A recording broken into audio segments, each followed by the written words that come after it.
Okay, y'all. Hope you guys are ready for another bada boom, bada bing. This is about the Japanese Twitter killer. Or it says Japan's Twitter killer. Japan's Twitter killer sleeps with 9 severed heads in his tiny Tokyo apartment. All right. Not really trying to sound excited, but let's just see how much evil's in the world, as we always do. Let's do it.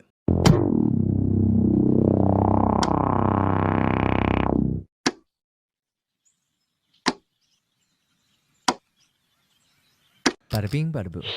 Takahiro woke up and his head is pounding. He can feel it in his ears. He's slouched over the Oh, there's bathtub. His pictures? head is resting on his arm and he's thinking, maybe I drank too much last night. That would explain why he's in the restroom. But then there's this unpleasant smell. I mean, he's a 27-year-old bachelor. Maybe he left some food out. Maybe he forgot to flush the toilet. That wouldn't be the first time. But Ew. all he remembers is that he got home really late last night. He ate something that upset his stomach a little bit. Some spaghetti and steamed chicken that probably went bad. And the next thing he knew, he's knocked out. And when Takahiro falls asleep, he sleeps hard. It's like an explosion could occur and he wouldn't even wake up. Complete blackout. He doesn't concussed. even remember when he fell asleep. But he had been woken up by the smell. In Tokyo, the apartments are tiny, so any small thing can stench up the entire place. His apartment was only 150 square feet. So it's like New York City, tiny boxes. Probably a little smaller. And this was not the smell of vomit that he's sniffing. It's human? I mean, which would make more sense, probably. Is it human? It was so much worse than vomit. And it was everywhere. It's like rotting meat that's mixed with rotting bananas. He's focusing his eyes on what's in front of him in the bathtub.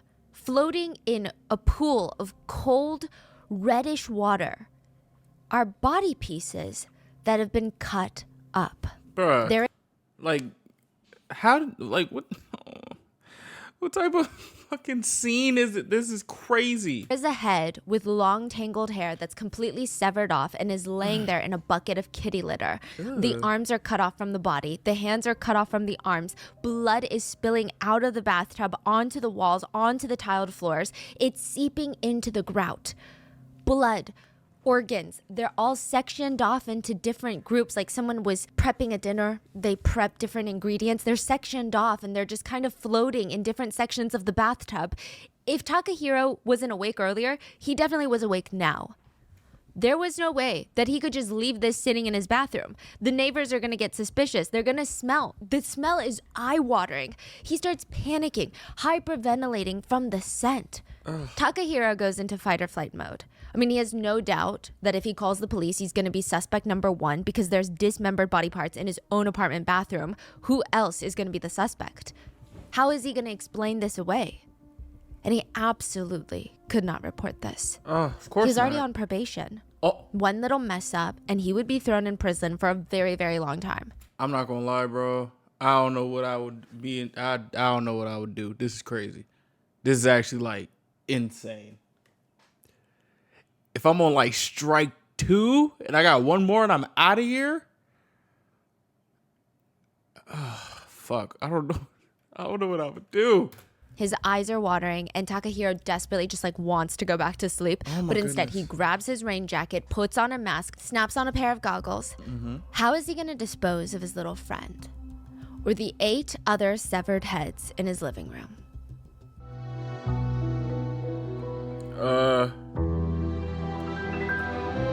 It's kind of a crazy scene to have 8 severed heads in your room, you know?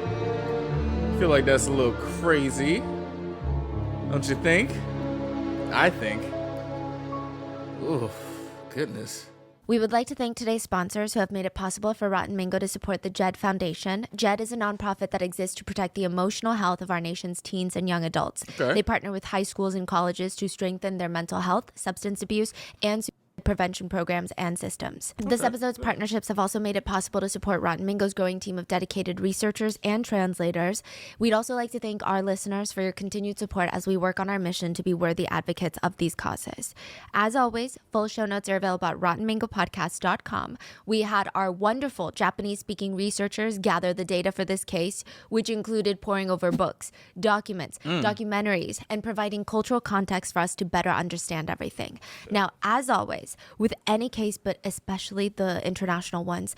Please let us know if there was anything lost in translation, miscommunicated, or if there is any additional information that you have. Please let us know down in the comments.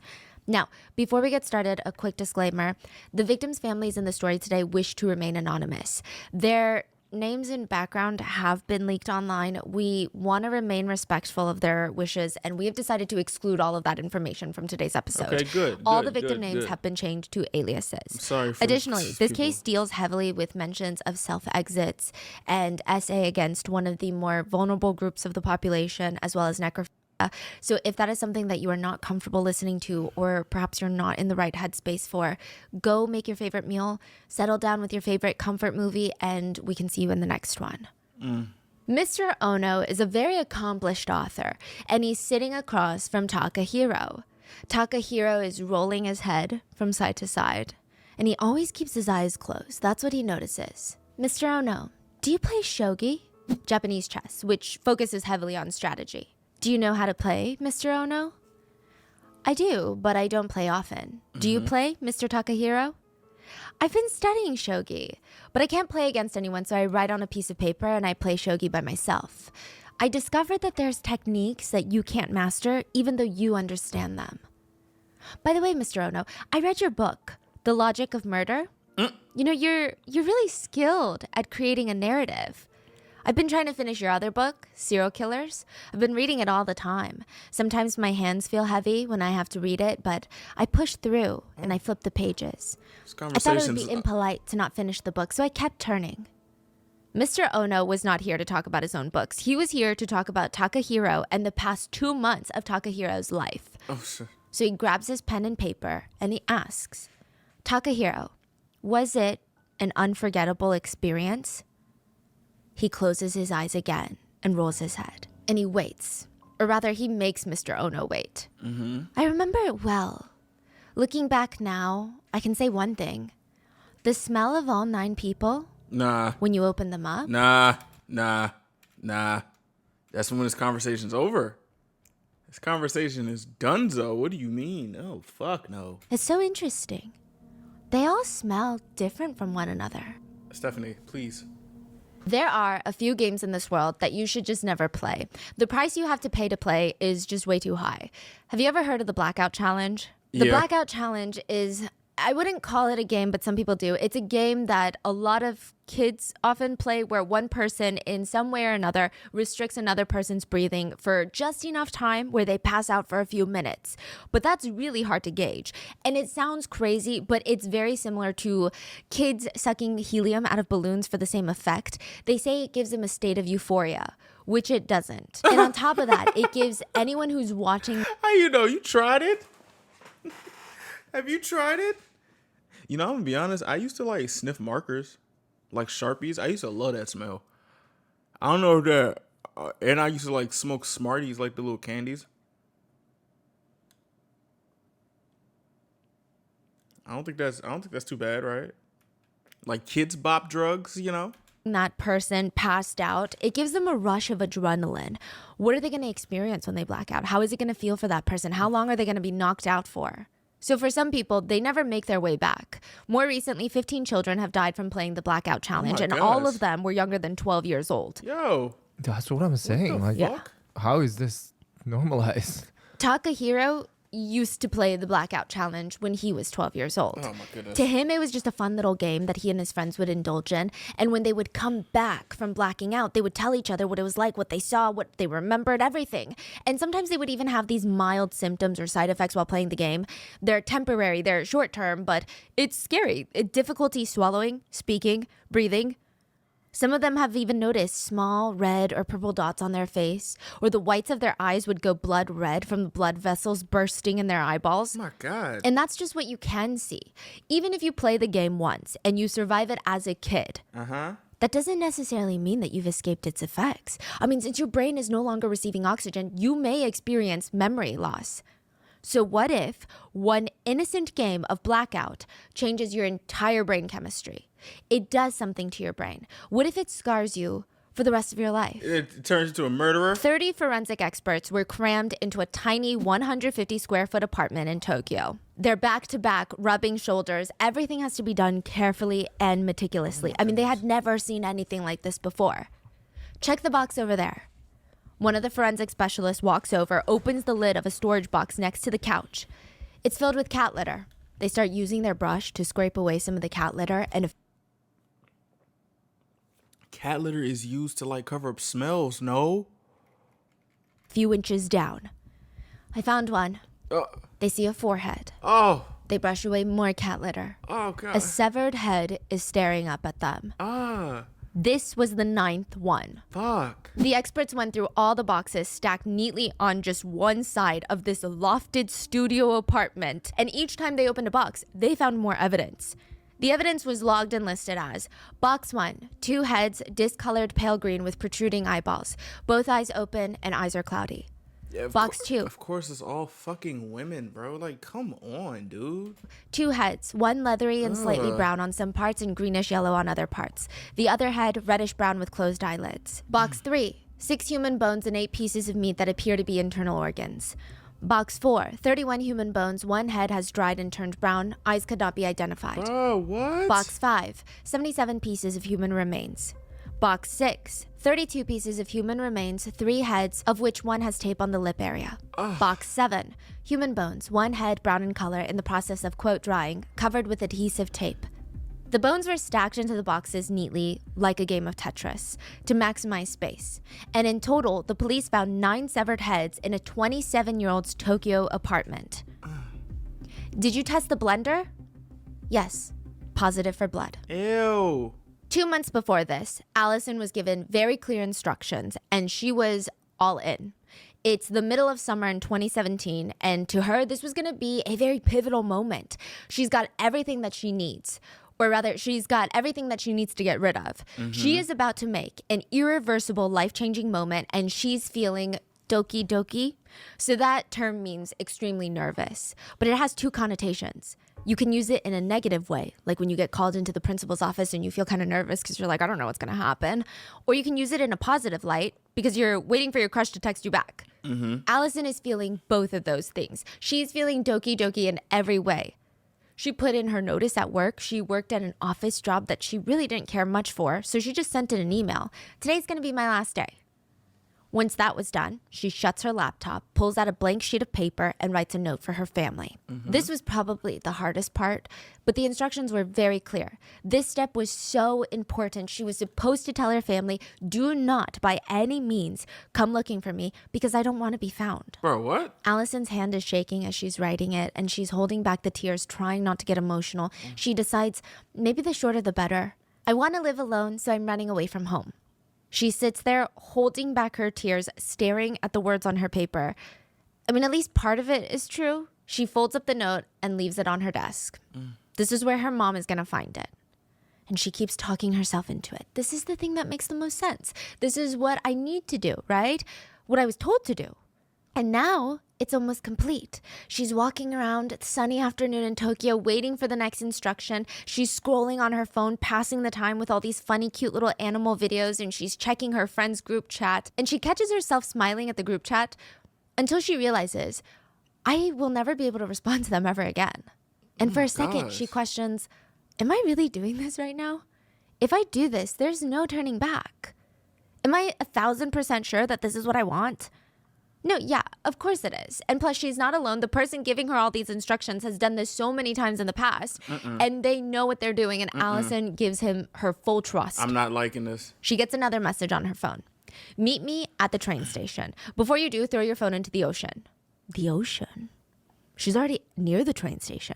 She's not going to leave and go to the ocean, throw her phone away. I mean, it's an expensive phone. That's kind of extreme. Yeah. So she walks into the train station, looks around, spots a restroom, and she's thinking, I'm just going to hide my phone in here.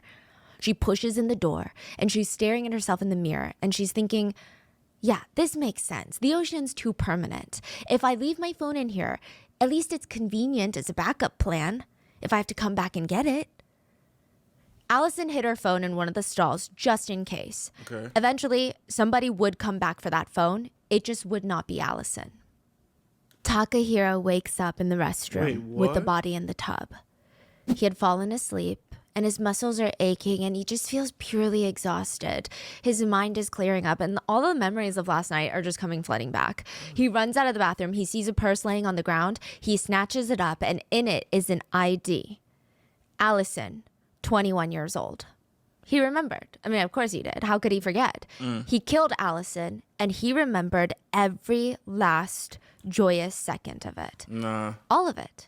fuck this He had guy. contemplated for 5 whole days on whether or not he wanted to kill Allison. Ultimately, he didn't want to, but it was necessary. Takahiro was on Twitter with the sole purpose of finding someone that he could scam out of money. He thought about the typical ways to scam, pretend to have some sort of business that someone can invest in, another opportunity. But all of that seemed like so much work. You had to forge papers, you had to create like a company logo. So the plan was, you know what? I'm just going to find a vulnerable population of women, scam them out of their money by pretending to be interested in them, pretending to be their boyfriend. The fuck? Takahiro went online Loser specifically ass looking nigga. for girls with Twitter accounts where they expressed very deep negative emotions, dark thoughts about wanting to exit. He meets Allison and he starts messaging her on Twitter, and he pretends to be this great listening ear that I just want to help Loser you. ass I nigga. feel like I can relate to your feelings. I went through the same things as you. But in reality, he thought this was his ticket out. Get her to believe that he was interested in her, then ask her for her money. I mean, he just had this obsession of wanting to move into his own place. He was so sick of living with his parents. He wanted his own studio apartment with a loft. It had to have a loft. After bonding with Allison and telling her everything that she wants to hear, he starts telling her about his life dreams. I want a room with a loft. Even if it's small, I think it'll be good. Ooh, then you'd have to work really hard from now on. But you know, I heard lofts get really hot in the summer, and it's surprisingly inconvenient, I heard, to have a loft because you got to go up and down. No, I want a loft. I want to put my stuff in the loft. Takahiro absolutely had to have a loft, apparently. But he was unemployed with no income and no savings, and Jesus. that's where Allison comes in. He convinces her to let him borrow $4,500, which he would use as proof of funds to get the apartment lease for his loft studio. What? Which, side note, the loft that he got wasn't even that luxurious. He didn't want a loft because it made him feel like he's living the life. The place was actually quite small, 150 square feet. You walk in, on the left is the door to the bathroom. You walk a few steps further, that's the studio. You're in the main room. It's like a studio apartment unit. There's a tiny little, I don't even know if I can call it a kitchen. It's more like a kitchenette. It's a tiny sink, maybe the size of a bathroom sink, Jesus. a mini fridge, and a singular stovetop. That's it. Then next to the kitchen is the ladder up the loft, which does make the place feel a little bit bigger, but it's still really small. But to him, this loft was perfect. Room 205 was going to be his. Are you sure you don't want to just wait a few more weeks? The realtor is staring at Takahiro like he's lost his freaking mind. Are you sure you're understanding what I'm telling you right now? We've got a 1-month free rent promotion going on. You would get the most bang for your buck if you waited until the beginning of the next month to sign the contract. Because if you move in now, you only get a week off of rent instead of the entire month off. So just wait 3 weeks and then you could have a full month of free rent. Like I said, no thank you. I want the room now, even if I don't get any discount. Fuck. The realtor looked at him like he's kind of crazy, but Yeah, what? okay. He lets him sign the papers and gives him the keys. Now, Takahiro is standing in the main living area, staring up at the loft that's 6.5 feet above, staring at the railing. It was perfect. Allison was gonna die here. I mean, that wasn't the original plan. The original plan was to keep Allison around so that she could finance his whole life. His original plan was, and I quote, I wanted to get as much as I could get. I wanted it all. Her money, that is. But he felt like he had no choice now. Loser Allison was ass trying to nigga. pull away from him, and he had this suspicion that she was seeing a new boyfriend, which that only means one thing. If Allison has a new boyfriend, she's gonna want her money back, and she's gonna ask Takahiro to pay her back the $4,500, and he can't. What? He said, I thought about how I could avoid paying her back, and I decided I just had to kill her. What? Takahiro would commit his first murder Fool. over $4,500. Fool, this is fucking Once crazy. he was set on What his plan, Nigga. he started searching online. Nigga, what the fuck? How can you be this much of a... Oh my God. How to kill. How to dismember a human. How to dismember a cow. It just gets how worse. to dispose of a body. How to destroy the evidence. It just gets worse. Takahiro went out and he bought a saw. He invited Allison over to visit his new apartment that she paid for. And side note, Takahiro was searching online how to dismember a body while he was waiting for Allison to arrive. Nah, this nigga's He hears a knock crazy. on the door. He quickly exits out of the browser on his phone. Come in, come in. She walks in. She's looking around. I mean, it's a small space, but it's kind of cozy. She's looking around. No, it's really nice. Very nice. Takahiro nods and is like, sit, sit. She sits down on the main room couch. So this is the first floor, not in the loft. And he pours her a glass of alcohol. Mid-conversation, he just gets up. She has no idea what's going on. He just gets up mid-conversation, walks to the front door of the apartment, locks it, chain locks it, immediately U-turns, takes like 5 big steps towards Allison, and just starts groping her chest out of nowhere. What the fuck? Takahiro said he always wanted to surprise attack like this. But when she resisted his advances, that's just when something came over him. He liked that she was resisting. Oh, fuck no. So he Oh, fully- hell no. Nah, we need to get this guy the fuck up out of here. What the fuck? Attacked her. He pushed her down completely, wrapped his hands around her neck, and started choking her. Allison was fighting back hard. It took Takahiro 5 long minutes before Allison lost consciousness. He essayed her unconscious body, and he said, I originally did it because I haven't been active in a while. But he said he ended up, surprisingly, really loving it, to the point where the idea of regular consensual relations was never going to do it for him again. He then proceeded to tie her arms and legs together with long cords that he prepared. He wrapped a rope around Allison, and then the other end he had in his hand as he went up the ladder, wrapped it around the railing, and started playing tug-of-war. He climbed up and he pulled until Allison was in a standing position. Oh my gosh. And eventually a floating position. She was still alive at this point. But with that action, her airflow was gradually being cut off. Takahiro, when he secured the rope, he ran down to the main floor and he just watched from below. He saw her convulse. Then she urinated on herself, which typically lack of oxygen to the brain makes it unable to control the muscles that are normally holding in the urine. And he sat there for 30 minutes until her body became cold to the touch. He sat and watched all 30 minutes of it. It was like a mini performance in his own apartment. He said for those 30 minutes, just watching, I have to admit, my heart was beating very fast, even though I wasn't even exercising. And he had this brief moment when he realized, oh, she's dead. He thought, oh my gosh, I've done something very bad. But it quickly turned into, how do I not get caught? Bro, how does the guilt gene in his body just switch like that? Like, what the fuck? So he took her body down, moved her into the bathroom to, quote, dismantle her because he knew it wouldn't be good to wait any longer. He read online articles that bodies decompose faster than you would think, so he wanted to get to work immediately.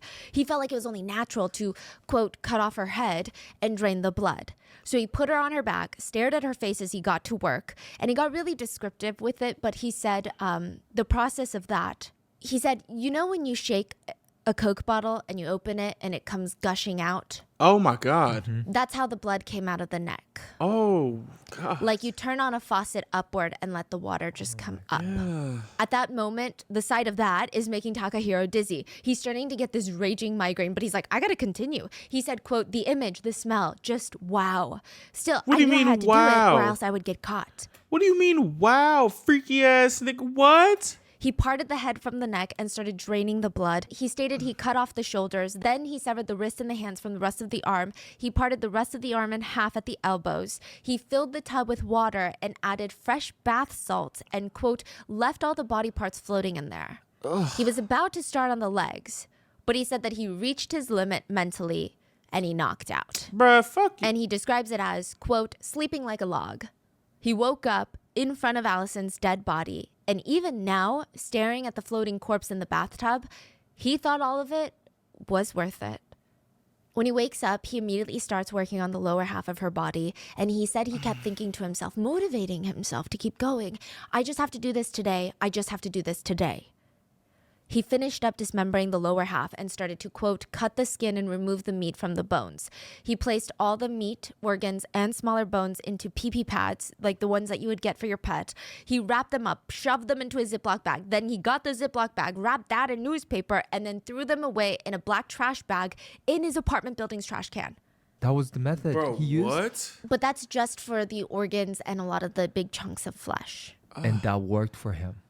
Wow. Most of the bigger bones of the body were left over, including the head. He wasn't entirely sure what to do with those parts yet, but the main problem that Takahiro had at this point, he said, was the smell. It was getting worse by the hour. First, he did some research on his phone about odor elimination, and he looks up just, quote, rotting smell, and he ends up getting a ton of results for bleach, cat litter, so he starts trying them all. Takahiro even tries to buy this sterilizer that's typically known to sterilize kitchen utensils and cutting boards. I believe it's restaurant grade. And the sight of dismembering a body, living with a corpse, none of that was as annoying as the smell, he said. But the smell was just so strong. I mean, it was overpowering. It wouldn't leave. Takahiro said the smell was actually the worst from the internal organs. That when you cut open the stomach, that's when the smell is the strongest. Bro. And it comes out immediately. Bro, I don't want a fucking anatomy lesson by this freaky ass dude, bro. And he stated each one of his victims smelled differently. He said he's never smelled anything like that in his entire life. With Allison, it took him 2 days to, quote, dismantle her body. He said he had to take a lot of breaks to just get away from the smell and then come back to it. He said it was such an overwhelming scent, but even that, it didn't compare to the fear of getting caught, so he kept going. He purchased a single-sided saw, 2 kitchen knives, a knife sharpener, a pair of scissors. He used the scissors to cut the skin, and he said, I didn't know this until I did it myself, but human skin is unexpectedly hard.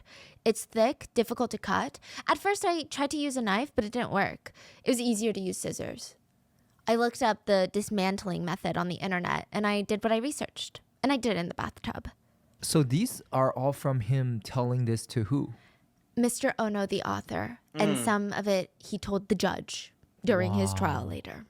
It's like This so nigga's detached, no remorse. How the No. fuck? This is Get just him the outta beginning. here. Just you wait. Get him out of He here. said, I scraped the meat off the bones. I boiled the bones in a pot, and then I added some Bro, she just gets straight to it. Like, what the fuck? kimchi hot pot stock. I thought I would deodorize it, you know? Sometimes he cooked a Japanese curry into it to mask the smell some more. Or other times it was a Chinese stew. He would later state that it was just to help mask the smell. But Takahiro's phone would show results for precautions when eating human flesh, ? Oh my goodness. What? After boiling the bones, to be able to strip them of the flesh, he added the bones to kitty litter and then played Tetris with them. He would buy these boxes. He talked in depth about how he was focused on limiting the amount of boxes in his apartment building. So he wanted to Tetris the bones so it could be a smaller box for all of Allison's bones. So he's doing all of that for his first victim. Yes, He's like cooking and doing all of that Yeah. first time. first time. Wow. For $4,500. For $4,000. Yeah, but I don't think bro. 4,500 has anything to do with it. Yeah, but He stated they're very, very light. But since the meat and fat have nowhere to go, he would again grab some pee-pee pads, wrap them in newspaper, and then throw them away in the nobody see him get downstairs these pee-pee apartment pads? building dumpster. And once he's through with Allison's 2-day dismemberment process, he just had one big question. What? I mean, is he going to keep the box of bones? Is he going to keep the severed head in his tiny little loft forever? He starts Googling how to dump bodies, but he realized that the highest risk of bodies being discovered, he's studying all these other killers. And it's usually when killers are on their way to dump the body that they get caught. I don't or they're understand. actively digging. He's studying all this shit. He could just study how to get a job, how to get a skill that doesn't hurt people. Would you want to study all this shit, huh? Yeah, all right, nigga. Okay. a hole with the shovel and the police show up. I mean, how is he going to talk his way out of why he needs a human-sized hole in the ground?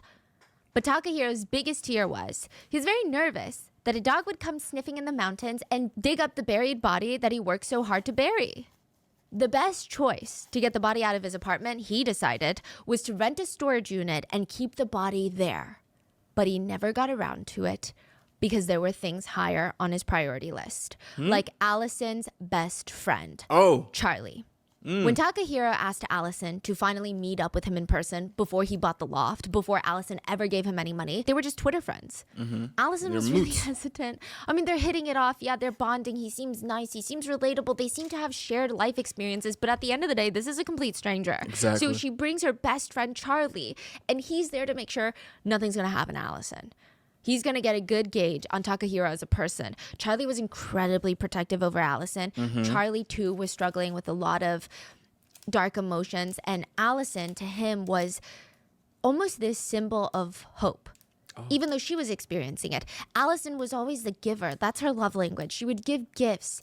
She would give her time, her energy. If she didn't have the money, she would give money. She would give everything. She would give so much of herself to the point that she would have nothing left for her own individual. Same with love. She always gave out love, never saved any for herself, which is why Allison was struggling a lot with mental health. And it didn't help that she was bullied a lot growing up, and she just had all this lingering trauma and emotions and insecurities. Shout out to all my people who like to give. And shout out to the people who give way more than they need to or should. You know what I'm saying? My heart goes out to y'all. Y'all are really good people. Y'all need to be protected, son. Like real spill. And Charlie was there to make sure that Takahiro was not going to take advantage of Allison. So all three of them, they meet up at a park. They actually get along very well. Charlie felt comfortable with Allison being friends with Takahiro. Takahiro was just, he seemed, I wouldn't say charismatic, but it's almost, you know, when you meet someone and you have so many things in common with them, you're like, how did we not know each other before this? We're like twins. I don't trust like, it. how do we have the same life experiences to the dot? I don't be it's kind of trusting crazy. it. No, I don't trust I'm like that. looking into a mirror right now. But that's not true, though, right? No, Takahiro would mirror every single one of his victims. Liar. Fucking liar. He would just relate to every single thing he said and fake stories that were the basic principles of what they are talking about, just in a different way. Fucking disgusting. But now, Charlie's best friend, Allison, has not been picking up her phone, and Charlie's been worried sick. Allison's mom is blowing up his phone, and he gets a text message from Takahiro, and then another text message. And Takahiro is randomly just like convincing him that things are never going to get better, especially because Allison is missing. And Charlie is getting influence. He started having negative thoughts again, and he had always struggled with them before, but it was only getting worse now. And Takahiro texted him, "Do you want to hang out? Meet me at the train station.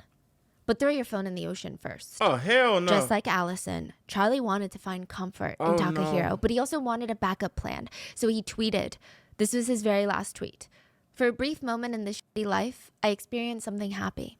Then he threw his phone in a train station locker before heading out to meet Takahiro at his loft apartment. And just like Allison, his phone would be found in the train station, just not by Charlie. The speakers in Takahiro's apartment were playing a new Nirvana song. But Takahiro was barely listening to the lyrics. It goes, "I am my own worst parasite."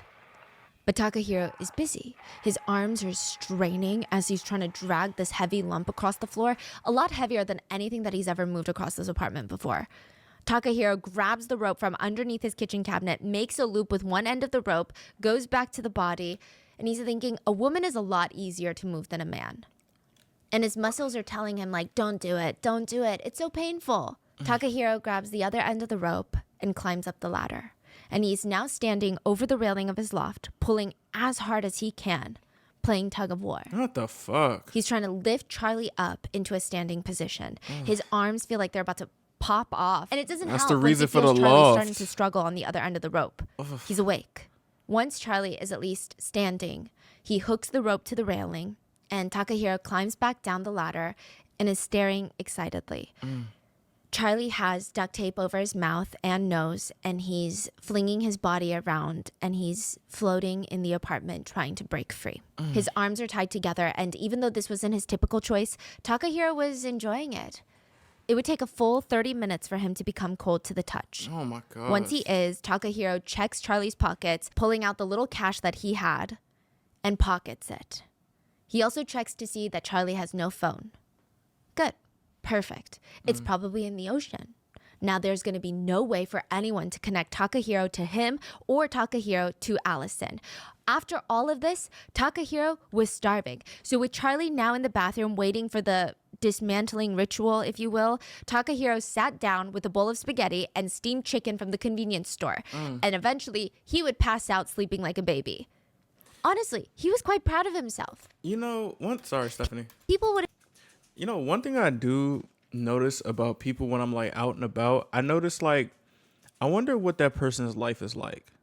Like just looking at people like go throughout life. And I'm just like, I wonder what that person's life is like. They could have done this. They could have done this. Never would I even think that this person would be doing shit like this.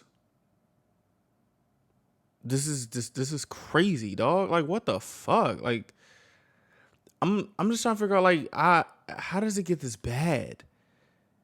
How does it get this bad? Like, you have to be like, I can guess from the freaking the knockout game or something. Like, this can mess with your brain chemistry, but it can mess with your it can mess with your brain chemistry so much that you can lift a body up and just look at it for 30 minutes and then eat some food and knock out and then just repeat. How is this even an unlockable thing in your mind? Would assume that Allison either joined a brothel, or if they knew both Allison and Charlie and they're both missing, they might even start suspecting that Charlie did something to Allison. It was genius. No, it wasn't. A week and a half later, Takahiro is bent over another body in his bathtub. Not Charlie, but a woman named Diane. When he hears a knock on the door, he freezes. He quickly backs up from the bathtub, inches closer to the door. He holds his breath as he looks through the peephole. Oh, thank God. It's just Katie. What? Katie is a woman that he's been seeing for the past week. No. I mean, I guess you could say that they're dating very casually. Katie had slept over the past 4 nights at Takahiro's house, and they were briefly intimate.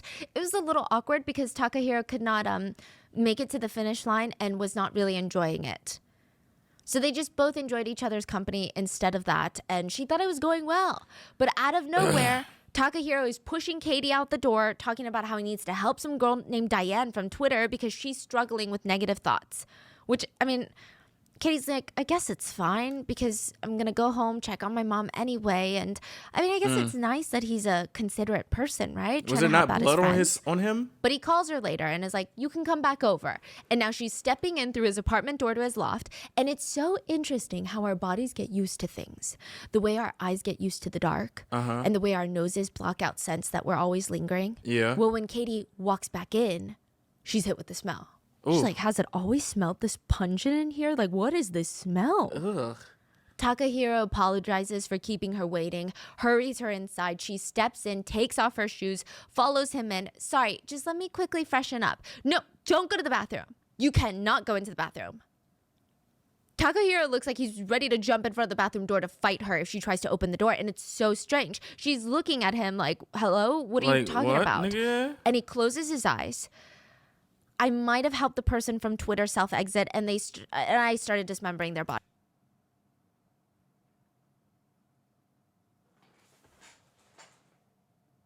What? What? What?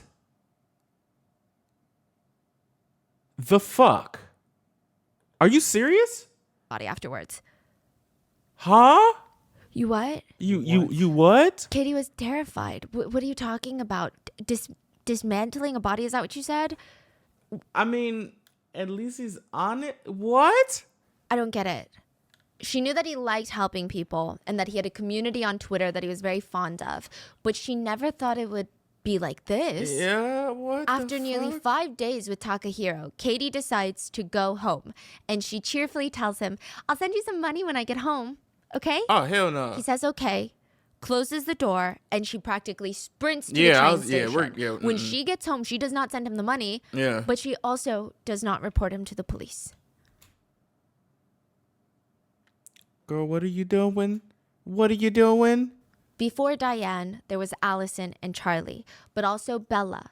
In the span of a single month, Takahiro had now 4 severed heads covered in kitty litter, sitting in cardboard boxes in his 150 square foot apartment in a month.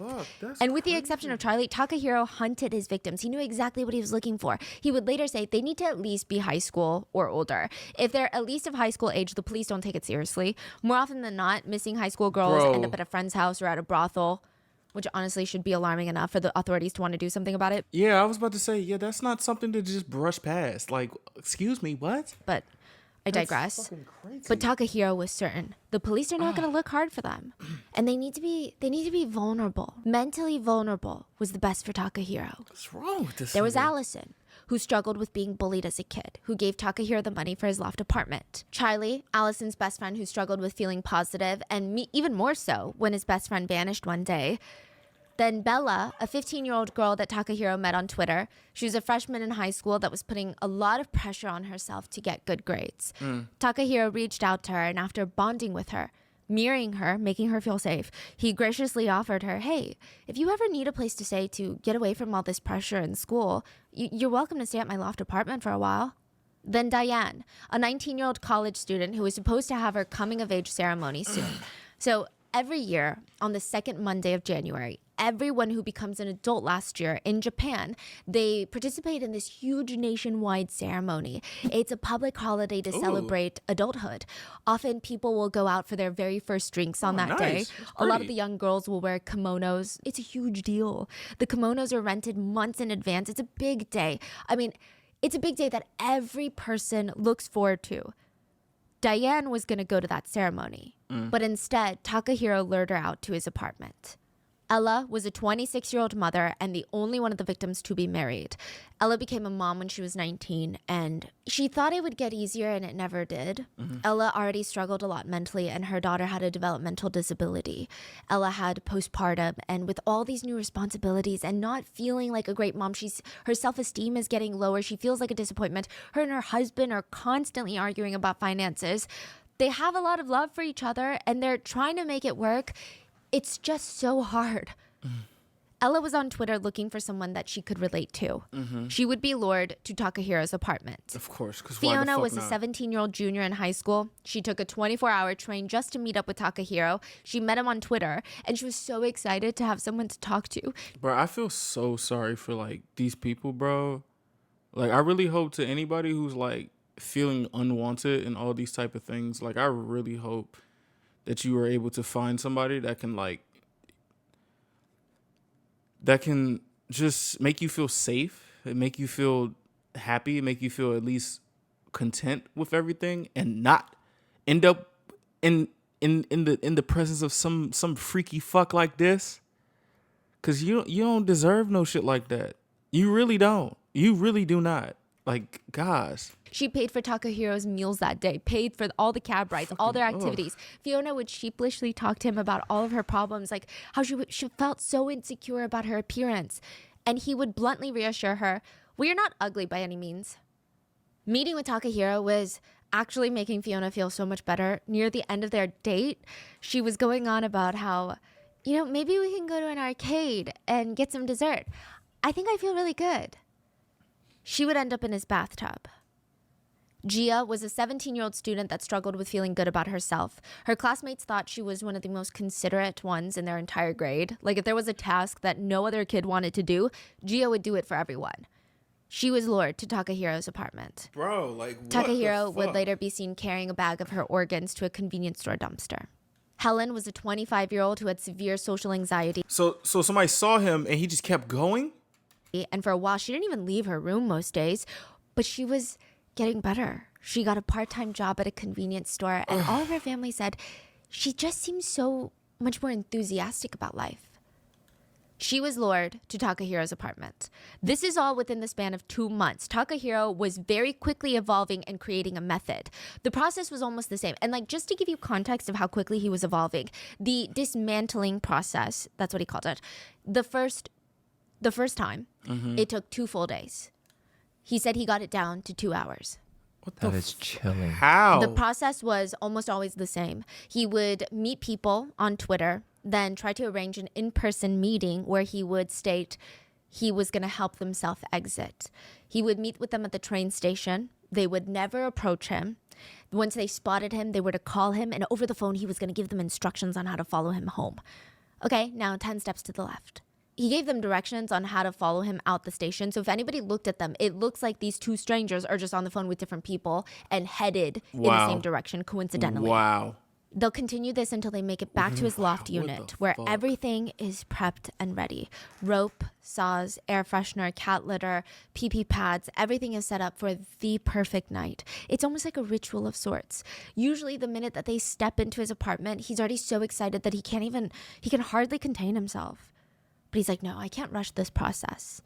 So he offers a seat to all of his victims and he talks to them. Sometimes it's an hour, sometimes it's 2, sometimes it's 30 minutes. He doesn't even listen to a single thing that they're saying. He just keeps topping off their whiskey glass that's mixed with whiskey and crushed up sleeping pills and tranquilizers. Yo. And he just waits. He sips on his tranquilizer-less whiskey, and this is the worst part for him. This is the part where he has to pretend like he cares. He has to sit there and act like he's interested in their lives, and he goes through the same problems. He doesn't even remember a single one of their names, just their Twitter handles. He doesn't even know half their ages. He forgot. He's sure they mentioned it. You feel like nobody understands you and you're all alone. Same. Me too. People like this are fucking crazy. Anxiety does suck, doesn't it? I have so much anxiety as well. The fuck? Yeah, I agree. I feel like there's a lack of love and compassion in this world. Everyone's just out for themselves. Yeah. No, it's rough. Most of the victims would pass out from the drugs that he slipped into their drinks. And then his sick ceremony would commence. Sometimes he would fall asleep with them and then wake up to see them still knocked out because he drugged them. He would either essay them right then and there, or he would tie them up first and then essay them. He would tie them up in a way that if they woke up during the attack, he could easily pull on one end and they would be forced into a standing, then eventually a floating position in the middle of his apartment. Sometimes he would have them half suspended while he essayed them. Bro, what the fuck? Most times he was there for the performance watching. He really liked watching them convulse while they were floating and swaying from side to side. Nigga, like what the fuck? That's what he was there fucking for. Crazy. But with each victim, he did start adding some small changes. With Gia, he cut open her blouse with scissors, and during the 30-minute ceremony, quote ceremony, he stared at her chest for a, quote, considerable amount of time while she was swaying in the middle of his apartment. This nigga needs to die. He needs to die. I'm not gonna lie. Like, in the same way, in the same exact way that he was doing this to these people, I'm not gonna lie to you. He needs to be out of here. But these ceremonies, they would be over so quick, and at this point, he was doing one a week. Bro. He was killing someone once a week, and it wasn't enough. The other days when he was looking for a victim, he said that he was very busy watching violent essay illegal videos that he would find on the internet. What? Because after his first murder, Takahiro said he was obsessed with essay and resistance. He was He needs to die. addicted and he wanted to experience it over and over again. So he would go back to Twitter and scout for the perfect victim. And this time, he was going to try something different. As his latest victim was suspended, he noticed his attraction was developing. So he started taking pictures of her private parts as she was still floating in his apartment. And when she was cold to the touch, when he confirmed that she was dead, he laid her down and engaged in necrophilia. Come on, bro. Like, what the fuck? It just keeps getting worse and worse and worse. It just keeps getting worse and worse and worse. He better be dead. Phone rang. Hi, Naru, is this Naru? Have you seen your sister Ivy? Naru's stomach dropped. This was a call from the psychiatric group home where his sister was staying at. He left work as soon as he could. I mean, just a few days ago, it looked like his sister Ivy was doing well. The group home was an improvement for her. So what do you mean, have I seen my sister? She's supposed to be at the group home. She's working through the grief of their mother that passed away 4 months ago. She was finally making some progress. Naru rushes over to the group home and he's confused. I mean, they're supposed to be monitoring her heavily and making sure that she's communicating when she's not mentally stable. So what do you mean you're calling to say that she's missing? He hoped that it was just some big misunderstanding and maybe they checked the wrong room. He made it to the psychiatric center and Ivy would be sitting in her room eating a croquette. That's what he's thinking. She was not. The room was empty, the bed was made, and her desk was perfectly in order. Everything was in its place except for one singular note left next to her computer that was still plugged in. I'm sorry, everyone. My brother, I'm sorry. Thank you for everything. Naru's hand shook as he held onto the note, and he used his other hand to call the police.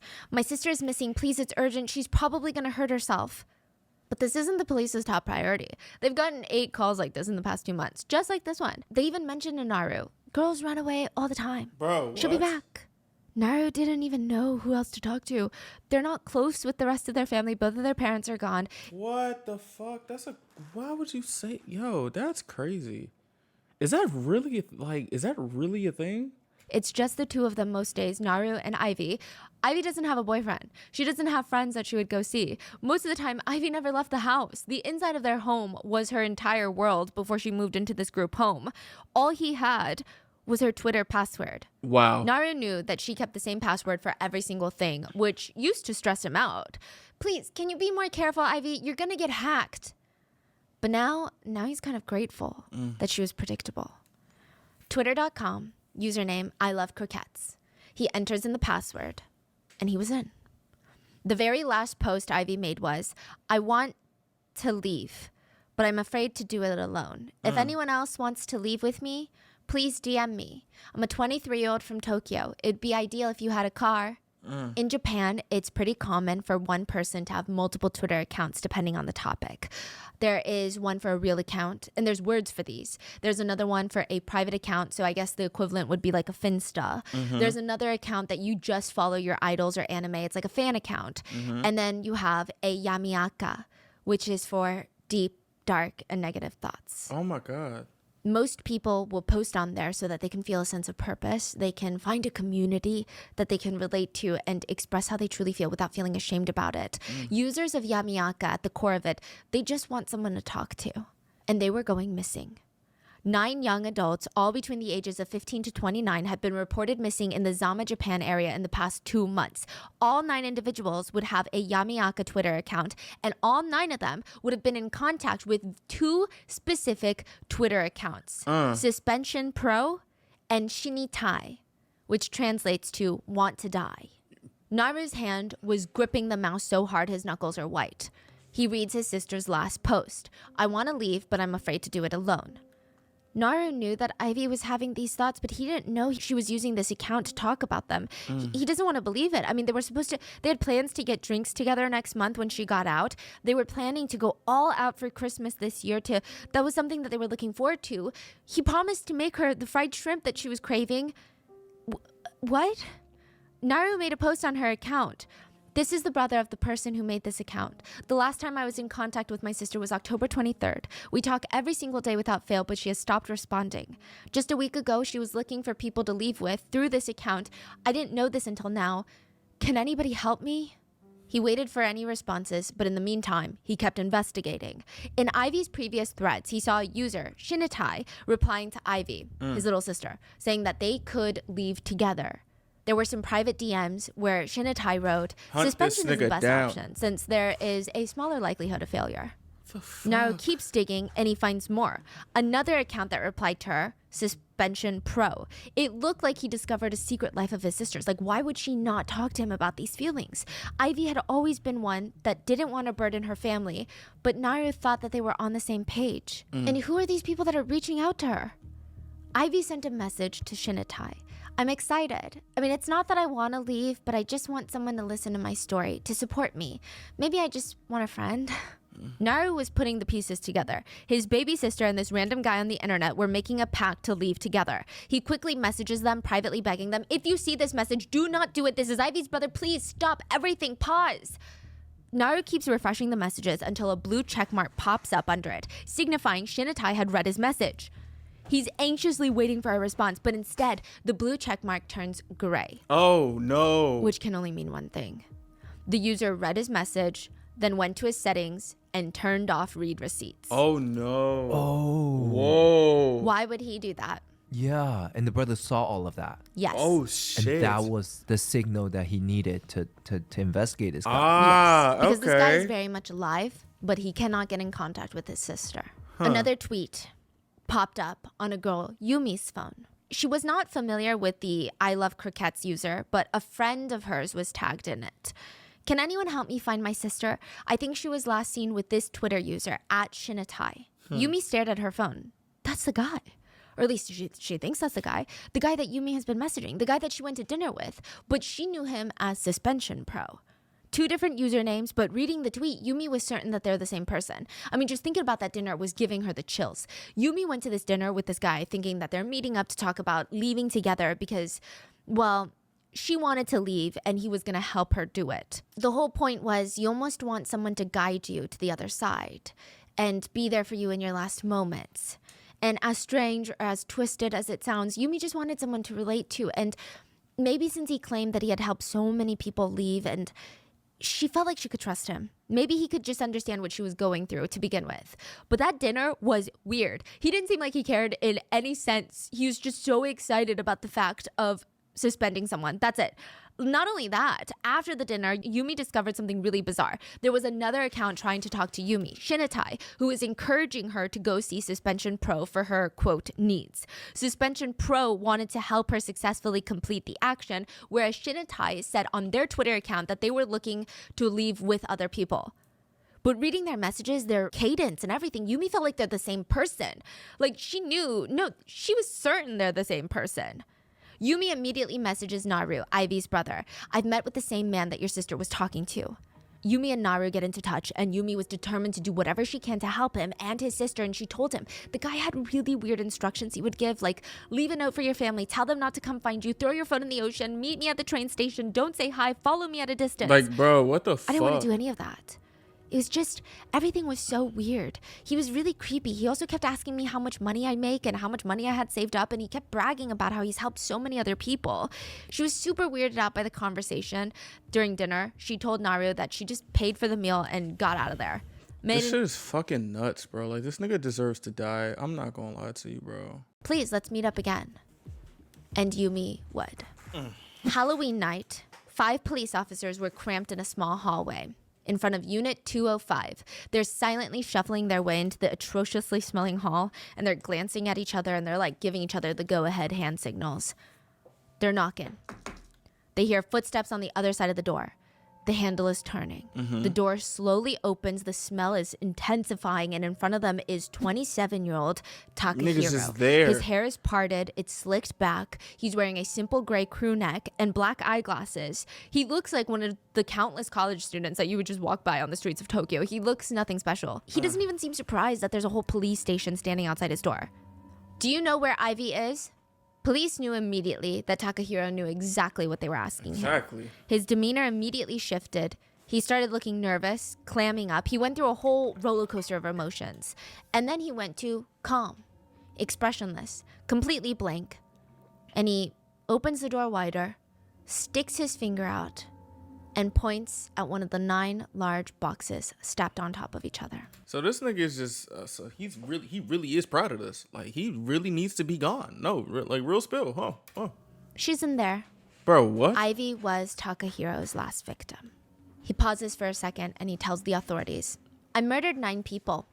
He literally didn't skip a beat, and neither did the officers. 5 police officers rush into the cramped space, grab Takahiro, putting him into handcuffs. They force his hands onto the wall to keep him subdued while they call for backup. Don't cover your face. 20 to 30 forensic and backup policemen come. I don't understand why these people be covering their faces, though. Like, what? What do you mean? Like, why are you covering your faces now? Now you feel shame? Because all these cameras, or what? The cameras are too bright? The lights are too bright? Nigga, fuck you and your sensitivity, boy. Into this 150 square foot apartment, and they would find what some netizens now call the House of Bones. Aside from the bones and the severed heads that we mentioned, they found debit cards, IDs, women's purses, cell phones scattered throughout the room. They recovered 2 kitchen knife scissors, a saw binding rope, and a gimlet, which is like an electric drill that you use to nail holes into the wall, and a blender. Every single one of those items were covered in blood, and they tested positive for blood. In the corner of the main room, against the walls, were all of the boxes and coolers stacked up. All of them contained severed heads, legs, arms, bones. It was like a mini cemetery. They found 9 severed heads and 240 bones. And then they found another box. There's another one. Investigators walk over to that box, open it up, and inside is completely empty. What? Takahiro purchased it for his 10th victim. They apprehended him before he could fill another box with bones. If it weren't for Yumi, that 10th box would have probably been filled. After reaching out to Naru, Yumi agreed to help the police catch Takahiro. Good. She reached back out to Takahiro saying she was ready. They organized to meet up at a local train station. Yumi went, but thankfully she wasn't alone. There were a lot of undercover police officers at that station. They were staking it out. They spot Takahiro walking in, and whether Takahiro could feel it or not is unclear, but he texted Yumi, I can't come actually. But it was too late. Officers already saw him. Damn. They start tailing him back to his apartment to the 2nd floor, Unit 205. He led them straight to his lofted apartment. But unfortunately, I don't know if it was the trauma of the incident or of knowing what Takahiro did or how she had trusted him to a degree, or maybe just seeing the dark side of humanity, Yumi would end up leaving soon after. She helped take Takahiro down. Mr. Ono, the author, sat down in front of Takahiro, and they were in the visiting room of the prison. Takahiro was wearing his prison-issued uniform, peppermint green, short-sleeved top with short pants, and they kind of look like scrubs. They're actually pretty comfortable. That's what he tells Mr. Ono. This nigga is. Takahiro is sitting in prison waiting to be tried for the murder of 9 people. He was nicknamed the Japanese Twitter killer, and his case is making the rounds on international news cycles.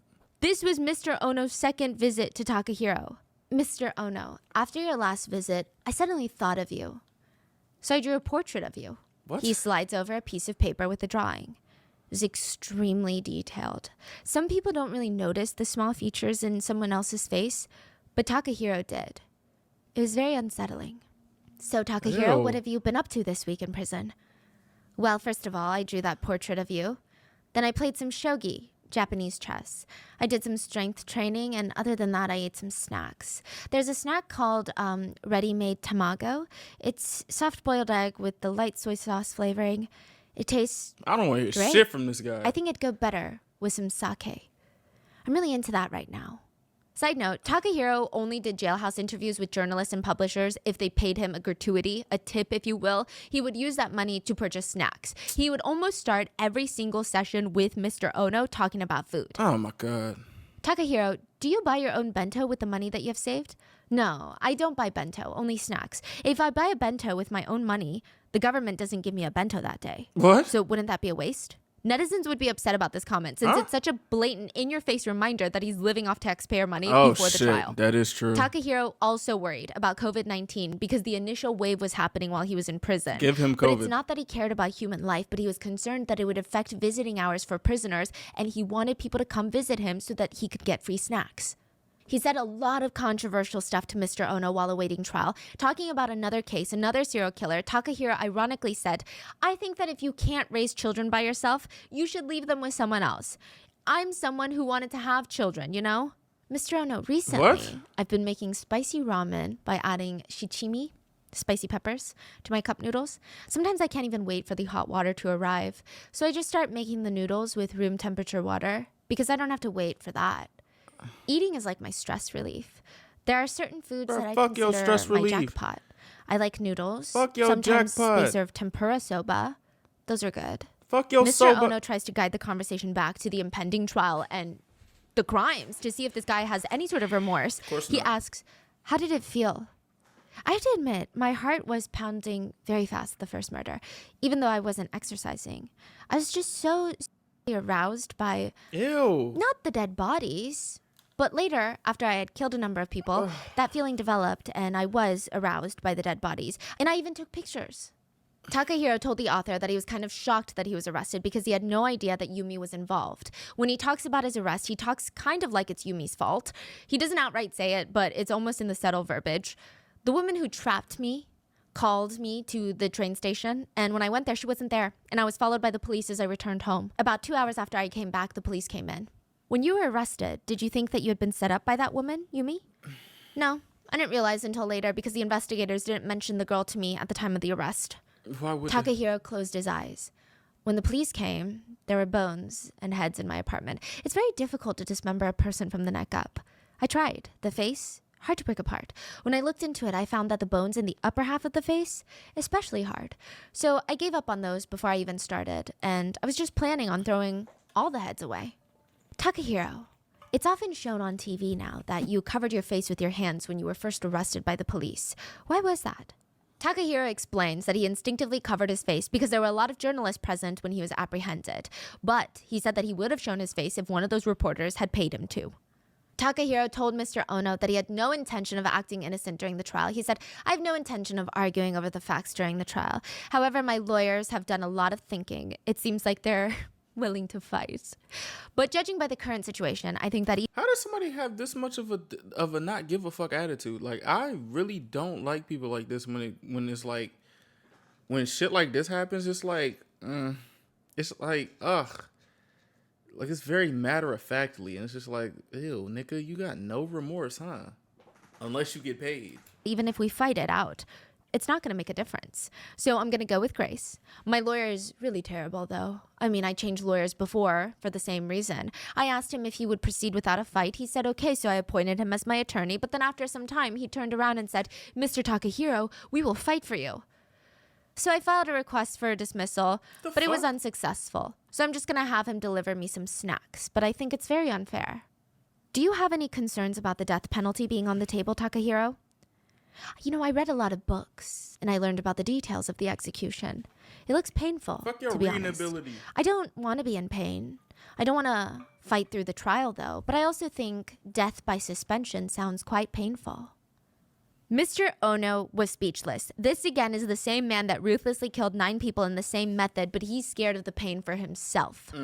September 30th, 2020, Takahiro's trial commenced. He was charged with robbery, forced essay, homicide of 8 women, robbery and homicide of a man, mutilation, and abandonment of all 9 corpses of his victims. There were a total of 18 very serious charges. Takahiro looked utterly not impressed the whole time during the trial. He looked sluggish. He would take those really exaggerated full body stretches in his seat during the trial, where you put your arms back and you lean back and you stretch your legs out. He would shake his whole Bro, I need to do that right now, and I don't want to do that just off the strength of fuck this guy. body at times, not because he was scared or that he was having some sort of anxiety response. He was just bored. He's like, his legs are restless. And then he would loudly crack his joints. When he got bored, he would start doodling or writing stuff in his notebook, which is wild considering this was not an easy trial to get through. Every single day, several people had to leave at several points because the details were so gruesome. A lot of the times, like the prison interviews with Mr. Ono, Takahiro would just close his eyes, listening like he's meditating or perhaps fantasizing. The fuck? Nobody knows which one. Ew. But the defense team for Takahiro, they tried to argue that Takahiro was innocent in a sense because all he did was help these girls leave. No. Which is what they wanted according to their Twitter accounts. No. They wanted this to happen No. and he helped them. Fuck that. I mean, No. the most that he could be guilty for really is being a considerate, helpful citizen.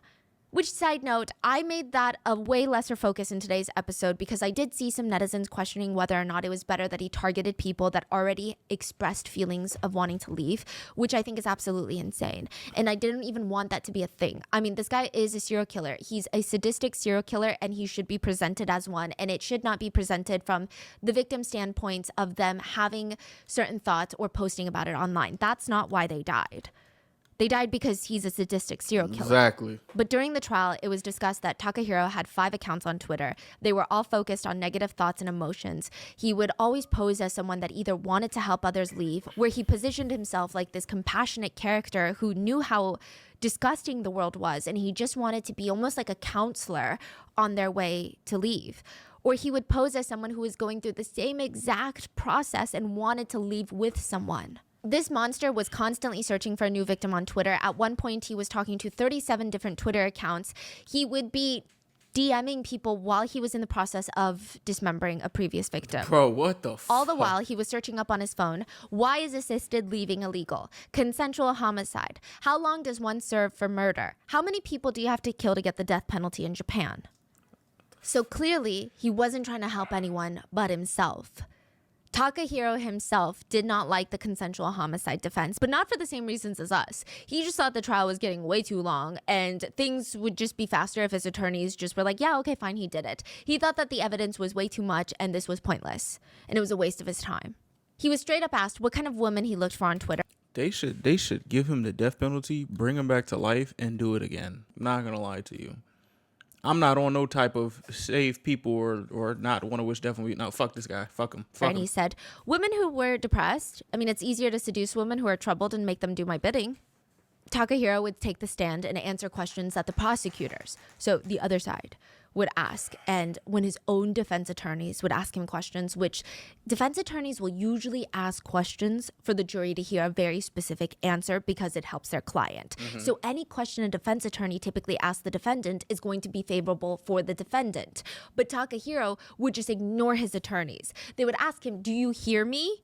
I hear your question, but I don't intend to answer any of your questions. Bro, this nigga's a dick. So you're not going to answer any of them. He's a I'll dick. answer you because this is a waste of time. He's such a dick. Oh my goodness gracious, bro. But I don't want trouble for my relatives. This is a very long trial. I asked my defense attorneys to proceed with the trial quickly without contesting, and they said they understood, so I appointed them. But suddenly they said they wanted to fight. This is not what we discussed. To be honest, I still hold a grudge. Bro. When the defense attorneys, Takahiro's attorneys, tried to ask another question, Takahiro turned to him and bluntly stated, "I'm sorry, but I don't trust you, so I will remain silent." What? But when the prosecutor, the other side, asked him, "After you strangled the victims, why did you decide to suspend them after they stopped moving?" At the time, I was considering different things and what would happen if I was caught. If I were to dump the corpses in the mountains, I wanted to look like they suspended themselves in the vicinity of the mountains where the body would be discovered. I wanted it to look like they were suspended instead of strangled. He also mentioned that with some of his victims, he would wrap a towel around their necks before suspending them to make it more confusing for investigators for what their cause of death was. He continued, "To be honest, Your Honor, I thought murder was okay as long as I wasn't caught." Bro, shut up. What are you talking about? This guy is on another planet. Yeah, hell The no. prosecutors continued, "Why were you researching cannibalism in Japan at the time?" "Because I wanted to find out if there were any other similar cases, what kinds of methods they used, were they caught, why were they caught, and to gain knowledge about body destruction and disposal when dismembering bodies." "Did you consume human meat?" "No, I did not." At one point in the I don't trial, believe you. Takahiro straight up tells the judge, a situation where someone knows they're going to be R-worded, such as a sex worker, which is wild. What That's the like I fuck? don't even know how to unpack that Yo, statement in and what? of itself. But he continues, in a situation where they know they're going to be R-worded, it's less exciting than to suddenly attack a normal woman who doesn't know that she's going to be R-worded.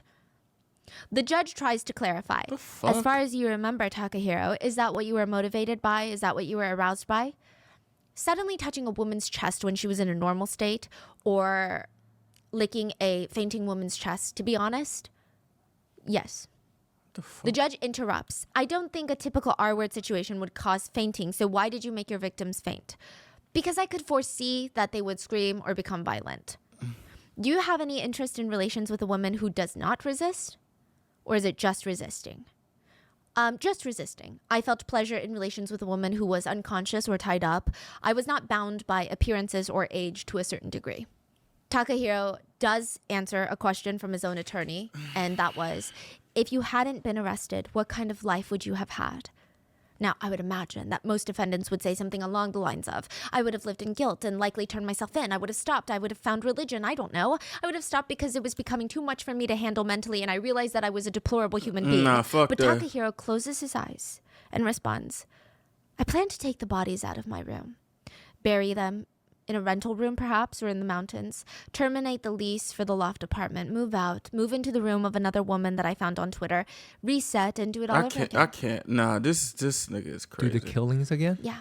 I can't, He also cuz. stated, if I had just killed one person, I might still have a future. I could have become a monk. What? Offered my prayers, reflected on my actions, but now that I've killed 9 people, well, I don't think I can do that anymore, right? Oh my fucking goodness. Side note, Takahiro does try to defend himself to a degree during the trial. He tries to do mental gymnastics with everyone, trying to get them to believe that it's actually the judge and the government's fault that he killed people. How? Prior to this, How? Takahiro was working as a scout. And really quick, we've already touched on this quite a bit in the hostess bar case of Yuka Takaoka. But a scout is typically a guy that roams the streets and tries to find women that he thinks would be interested in working at hostess bars or sometimes sex work adjacent cafes.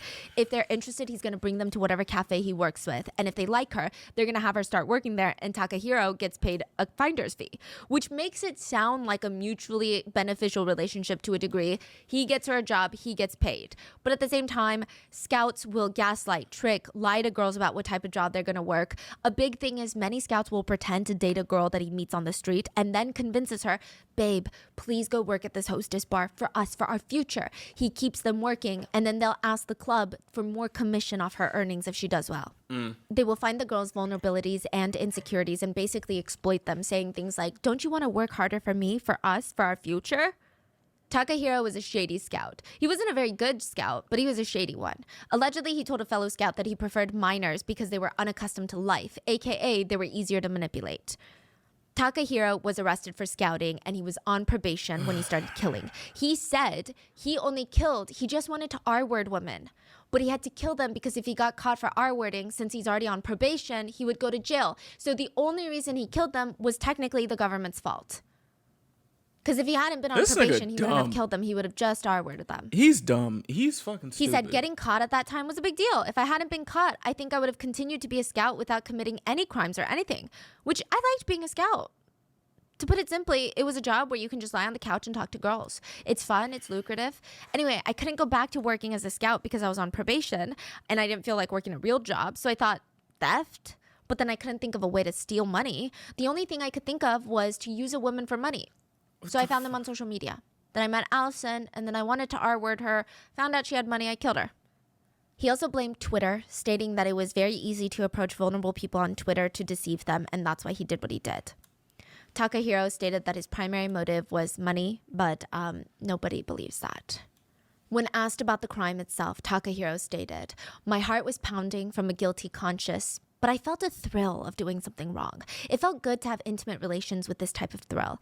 The feeling of the R word turned me on." When asked if Takahiro felt guilty for what he did, he told Mr. Ono very bluntly, "To be honest, I don't have feelings for the victims. In other cases, I've seen people apologize to the victims and their families, but in my case, I don't feel anything for the families. Well, maybe I feel a little bit for the victims. Allison was my first victim. We had spent quite a bit of time together, so I kind of maybe feel a little bad there. Ella, because she has a kid, so I feel bad about putting her child, who still has a future ahead of her, in a situation where she doesn't have a firm maternal foundation. Fiona, because I honestly could have just used her for her money a bit longer, so there really was no reason why I killed her so soon. I don't know why I did that. But honestly, the other ones, nothing."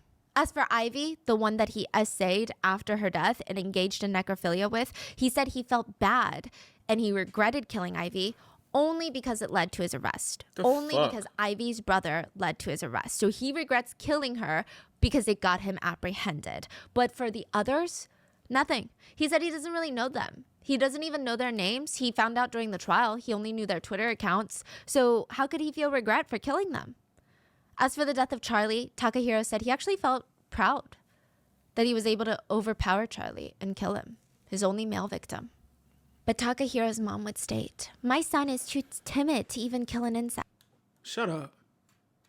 Shut up. Just shut the fuck up. Mom, shut the fuck up. Mom. Which, side note, Takahiro mentions he hates bugs because when he was going through the dismantling phase, he briefly thought about maybe he could get rid of the bodies by either buying like 700 liters of acid to dissolve the bodies, but he thought that could actually dissolve the tub itself, so he decided against it. Then he thought maybe he could purchase maggots to eat the bodies, but he just really hated bugs. He was like, "I'm so grossed out by bugs, I don't want them in the apartment." Grossed out by bugs, but not... Okay. Meanwhile, the boxes of bones are fine. Yeah, like but what? his mom said he's too timid to even hurt a bug. Don't seem too Perhaps timid. it's because he hates them. Bruh. It's not because he's gentle. Yeah. But to Takahiro's mom, he was her everything. I mean, even before he was born, Takahiro's mom had a vision of what her firstborn son would be. She spent hours poring over books on Chinese characters in their meetings, and she decided on Takahiro, which means prosperity, nobility. Mom, I'm so sorry, but your son he needs to be out of here. And vastness. It's supposed to symbolize wide prosperity, which there's really nothing noble or prosperous about Takahiro. By most accounts, he had a somewhat normal, comfortable childhood. His version of rebelling against his parents was to go to public school rather than private school like his parents wanted. But if his parents weren't babying him enough or giving him enough attention, Takahiro would run away, pretend like he had thoughts of self-exiting, which he never did. He would straight up say, "I did it because it made my parents be nicer to me and give me more allowance." Sometimes he would go as far to leave his laptop open where he was joining exiting communities so that his parents would see, but he had no intention of leaving. What? Sometimes he would go to sleep with a rope next to him or leave his final notes out in the open saying goodbye. This guy's but a he, nut. again, had no intention. He's he said that he did nut. it so that they'd be nicer to him and baby him. So he's manipulating everyone around him. He knows how to get everybody's emotion. Yeah, I think that's where he get the idea from, and then he just uses that everywhere. Yeah, and it's crazy because his parents actually never visited him in jail. They cut off all contact, but they really did baby him. I think that maybe they realized they played a big role in how he became the way he was, to a degree. And you know how the shaming culture in Japan is very strong, like family names. Yeah, there's no Yeah. way they could stick by him. Exactly. Yeah, something like this. But I do think that they were probably not the best parents. Even the way that she would describe her son, it was just giving very babying the son to the point where he would do anything to get what he wanted. So he had nobody in his life while he's going through this trial. And Takahiro even asked Mr. Ono to publish an article to get him a wife, to tell the world that Takahiro, the Twitter killer, was looking for a partner. Boy, you think you finna get a wife off this type of track record? Your jacket is dirty as hell, nigga. Nobody wants to. No, what? In marriage. He said, if you're already going through the trouble of publishing an article, I was hoping to use the opportunity to find someone nice. Are you thinking about getting married in prison because of what can happen if you're sentenced to death? That's right. When you're sentenced to death, you won't be able to have any visitors other than family. If that's the case, I thought it'd be better to be married to someone because then she'll be considered family and she can come visit me and bring me stuff. Oh my God. So blatantly too. Yeah. Just so. It's like, yes, I'm gonna use her. I need her to Wow. bring me stuff, duh. What else would she be around for? In the final statement in court, Takahiro was asked if he had anything else to say, any final thoughts. He stated, I have nothing more to say. December 15th, 2020, the judge stated, the defendant is sentenced to death. Yes. Did you hear me? Yes, I heard you. This was the reaction on court. Yeah. Wow. The judge then read out the sentencing, and because there were so many victims involved, it took 1.5 hours to read the full sentence out loud. Takahiro was itching in his seat, ready to leave. He did not seem fazed at all. The biggest concern Takahiro had, like I said, was being lonely in prison. That's it. Now, it is interesting that capital punishment in Japan is carried out via suspension. Some netizens stated that this is poetic justice, that he will endure the same fate that he forced his victims to. But others are concerned that perhaps Takahiro might enjoy it in a sense, considering his fascination with it. Plus, a lot of netizens point out there's an interesting phenomenon called rigor erectus. Due to the method of putting pressure on parts of the brain and spinal cord, many men who are exposed by hanging develop a physiological reaction in their private parts. Netizens wonder, as a man with a sadist obsession with asphyxiation, would it be so shocking to believe that he might like the way he goes out? Just The get him out of victims' here. family members gave their final impact statements. Allison's brother stated, my sister never wanted to leave. I could see that she was trying her hardest, and I cannot forgive the fact that the perpetrator, who is so unfazed, is the same type of human as all of us. It is my greatest hope that he will be gone from this world as soon as possible. Diane's mother stated, the day I was finally reunited with my daughter's remains after she went missing was on her birthday. She was completely unrecognizable, and instead of wishing her a happy birthday, I had to tell her that I finally found her, and I had searched for her for a very long time. I can imagine how much pain she must have been in. Bella's parents stated, if our daughter was alive today, she'd be in her first year of college. But to us, our daughter is still a freshman in high school.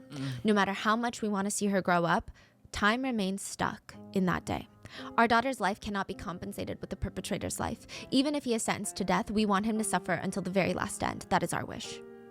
Diane's parents stated, at least if we had her whole body in one piece, we could have at least put her in her coming-of-age kimono for the celebration. But we can't. It is important to note, whatever the victims were going through, each one of them fought back. Every single one of them. Bella even texted Takahiro last minute, after thinking things over, I think I'm gonna go on living. He ignored her and pressured her into his apartment under the pretense of just being friends, where he murdered her. Each one of them had defensive wounds, and they fought for their lives. And now all that's left of this case is to wait for the execution date. And Unit 205, Takahiro's House of Bones, has a new tenant. The new tenant stated, the rent was low, location is good, so why not? Nigga, what? And that is the case of the Twitter killer. Bro, what the fuck? Yeah. This is really, really bad. is- Like the speed, the pacing, the how quickly it all evolved. Twitter was actually forced to implement a lot of changes because of this case. Oh, wow. That's when they had the hard launch of not enticing, not encouraging, leaving. Those types of verbiage became a lot more sensitive.